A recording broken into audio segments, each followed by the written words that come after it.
TB মুক্ত ভারত অভিযানের অঙ্গ হিসেবে আজ থেকে রাজ্যে শুরু হয়েছে ১০০ দিনের প্রচার কর্মসূচি। আগরতলার আমতলী বাইপাস সড়ক সংলগ্ন কাঠিয়া বাবা আশ্রম প্রাঙ্গণে প্রচার কর্মসূচির সূচনা করেন স্বাস্থ্য সচিব কিরণ গিত্তে। তিনি টিবি রোগীদের শনাক্তকরণে স্ক্রিনিং এবং প্রয়োজনীয় পরীক্ষা নিরীক্ষার উপর জোর দিয়েছেন। রাজ্যে ২২৮টি গ্রামকে শনাক্ত করে প্রচারে সবচেয়ে বেশি জোর দেওয়া হয়েছে বলে জানান তিনি। আগামী ১০০ দিন রাজ্যের সবকটি জেলায় স্বাস্থ্য শিবির করে টিবি রোগীদের শনাক্ত করা হবে এবং ওষুধপত্র প্রদান করা হবে।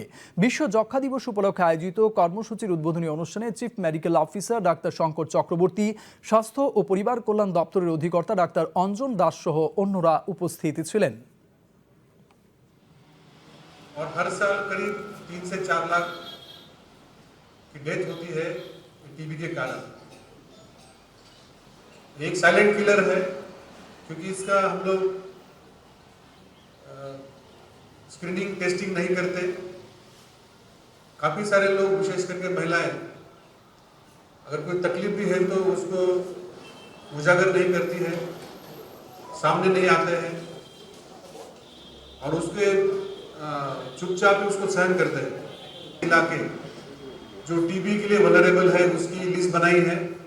वो लिस्ट हमने सभी जिलों के साथ हमने वो साझा की है